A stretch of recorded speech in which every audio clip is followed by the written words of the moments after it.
Good morning po. So the students po will only use the Montessori account for the robotics. No? Hindi po pwede ang account ng parents or ang account ng students na hindi Montessori. And if nakalimutan ng password, please inform the advisor. Okay po. So ganito po siya. Click the Google Chrome and then click Add, sign in, and then the Montessori account.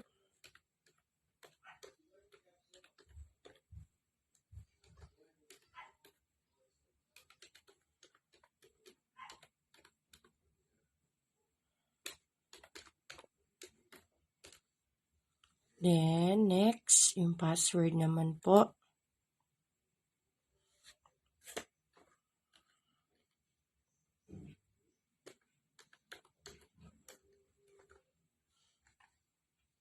Okay, then next.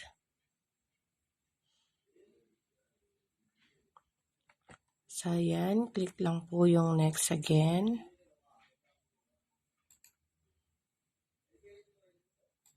I'm in. Okay.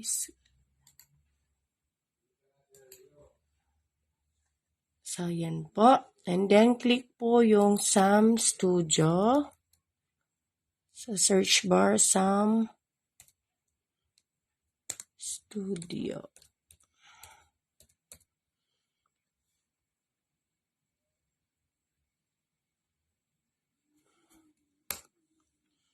Okay, then this one po, Sam Studio. Ayan po. Sign in with Google. Ako po, I will use my other account. Pero since yung mga bata po, ang Montessori account lang po nila. Pwede na pong i-click yung sign in with Google. Okay po.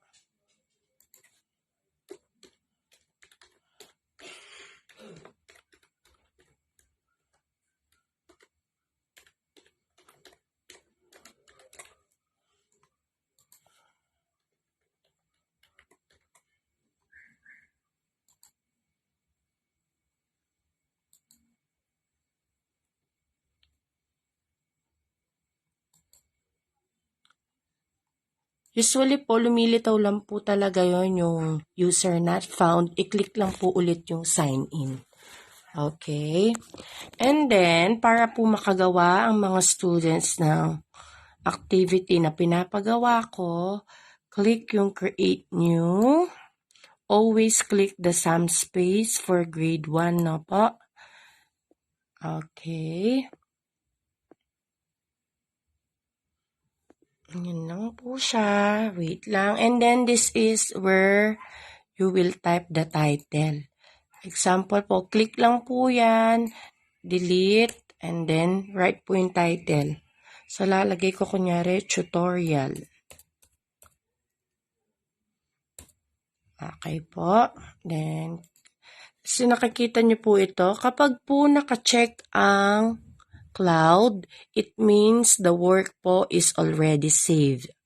Okay po. So, ganito lang po siya. Always click and drag. Kung kailangan po ng key press, click and drag lang po. And then, kunyari, under output, kailangan ng sound player, click and drag lang po. And then, kukonect lang po siya. Okay pa. So, ito yung key press po ito. I-click nyo lang po yung space tab. Pwede po siyang mapalitan ng sound or the sound po through settings. Click. Tapos, ayan. Mamimili po kayo ng category. And then, kung sa music po siya, mag-iiba naman po yung sound file. Iba-iba din po yan. No? And then, done lang. So, another one, kung kailangan na naman po ng key press, pwede rin naman po na i-click lang po yung copy, and then kung kailangan po yung RGB LED, click and drag lang po, then connect. Tapos ito po, click lang po yan, and then pwede pong sa settings po niya, no, mapapalitan po ang color. Okay? So again, click lang po ang keep rest.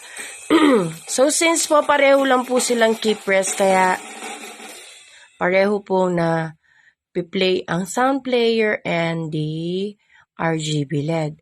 So para magkaiba, pwede naman po itong palitan ng Q. So kapag po pinindot ko yung Q, gagana lang po yung sound player. Ngayon, kapag po pinindot ko po ang key press, ang gagana lang po is yung RGB LED. So, click and drag lang po. If you need the DC motor, click and drag. Okay po. Sa behavior naman, marami din pong choices dyan. No, just click kunyari number. May iba't iba rin pong blocks na lalabas. Or some blocks. Switches, ayan yung toggle. Okay po. Follow na lang po yung sa assignment kung ano yung need na gawin ng mga bata. Yun lang po. So again po, this is the title. Ito po yung, kapag naka-check, it means that the work is already saved. Okay po. Tapos, pwede na kung done na po, pwede na pong mag-out. Click the arrow lang. Okay. Ayan lang po siya. Much better po, wag nyo na pong i-log out. At saka po yung mismong sa Google Chrome, wag na rin pong i-log out ang account ng mga bata. Para automatic na lang po na when you click, naka-open na po agad. Okay po, yun lang po. Thank you.